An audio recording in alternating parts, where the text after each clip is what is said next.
নমস্কার বন্ধুরা, মৌ all in one চ্যানেলের বেড়ানোর নতুন একটি ব্লগে আপনাদের সকলকে স্বাগত জানাই। তো আমরা দুদিন আগে সবাই জানেন গিরিডি এসে পৌঁছেছিলাম। তো দুদিন আমরা বাড়িতেই ছিলাম, কোথাও যাইনি। তো এখানকার জল আবহাওয়া এত সুন্দর, চুপচাপ বাড়িতে বসে থাকতেও ভালো লাগে। তো আজকে ব্রেকফাস্ট সেরে এই বেলা 11টার দিকে আমরা বাড়ির থেকে বেরিয়েছি, বাড়িরই গাড়ি করে। তো আমরা কাছেই যাব, বিশেষ কোনো প্ল্যান প্রোগ্রাম নেই। দাদারা বললেন যে কাছাকাছি দু একটা মন্দির আছে, তো সেখান থেকে একটু ঘুরে আসা যায়। তো আমরা তিনজনে বেরিয়েছি। তো যেতে যেতে শহরটা একটু দেখে নিচ্ছিলাম, আশপাশটা। ছোট্ট শহর গিরিডি জেলার সদর শহর এটি। এখানে বেশ অনেকগুলো স্কুল দেখতে পেলাম পথে যেতে যেতে। তবে রাস্তাঘাট কিন্তু ভীষণ জনবহুল নয়, বেশ শান্তিতেই যাওয়া যায়। আর বেশ চারপাশটা দেখতে ভালোও লাগে, ছোট ছোট টিলা দেখা যাচ্ছে, গাছপালা দেখা যাচ্ছে। তো চলুন দেখি আমরা কোথায় পৌঁছতে পারি। তবে হ্যাঁ, শহরটা মনে হচ্ছে খুব শীঘ্রই শেষ হয়ে গেল। আর এই দেখুন, একদম ফাঁকা জায়গায় আমরা এসে পড়েছি। এখানে খুব একটা বসতি নেই, থাকলেও খুব ছোট্ট ছোট্ট।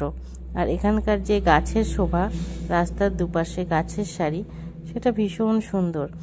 আর দুই পাশে বড় মাঠ। আর ওই দেখুন সূর্য দেবতা কেমন তীক্ষ্ণভাবে নিজের উপস্থিতি জানান দিচ্ছেন। কিন্তু তবুও এখানে না শীত না গরম, একদম ভীষণ আরামদায়ক একটা আবহাওয়া। মানে সত্যি আমরা পাই না। আর বলতে নেই, শরীর খারাপ কিন্তু এখানে এতখানি জার্নি করার পরও আমরা বোধ করিনি। তো বেশ ভালোই লাগছে সব কিছু মিশিয়ে। তো চলুন যাই, দেখি আমরা কোথায় গিয়ে পৌঁছাতে পারি যেতে যেতে। খুব ইচ্ছে করছিল এখানকার রিয়েল সাউন্ডটা আপনাদের একটু শোনাই, কিন্তু বিশ্বাস করুন সাউন্ড বাড়াতে গিয়ে দেখলাম সেই পুরোনো দিনের হিন্দি গানগুলো বাজছে। আসলে এত সুন্দর সুন্দর মিষ্টি গানগুলো বাজছিল, সেই সময় আমি আর নিষেধ করতে পারিনি। কিন্তু এখন ভীষণ আফসোস হচ্ছে যে এখন আমাকে শুধুমাত্র নিজের ভয়েস অথবা মিউজিক দিয়েই ব্যবস্থা করতে হবে। তো কথায় কথায় আমরা এসে পড়লাম এই এত সুন্দর একটা জৈন মন্দিরে। মন্দিরটি পুরোপুরি মনে হচ্ছে মার্বেল পাথরের তৈরি।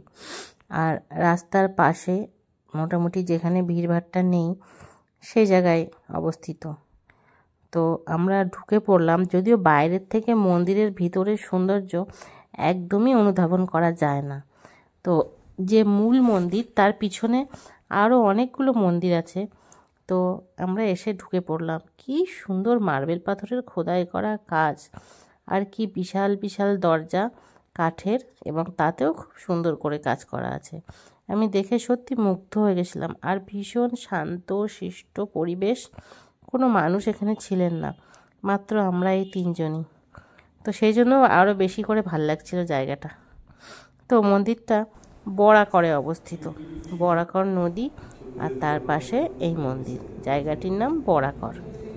তো বাবার মুখে অনেক শুনেছি, বাবা একসময় কয়লার ব্যবসা করতেন, বাবার মুখে শুনতাম বরাকর যাব বরাকর যাব। তো বাবা আজকে নেই, কিন্তু এই বরাকর এসে পৌঁছে বাবার কথা ভীষণভাবে মনে পড়ছে। আর দেখুন,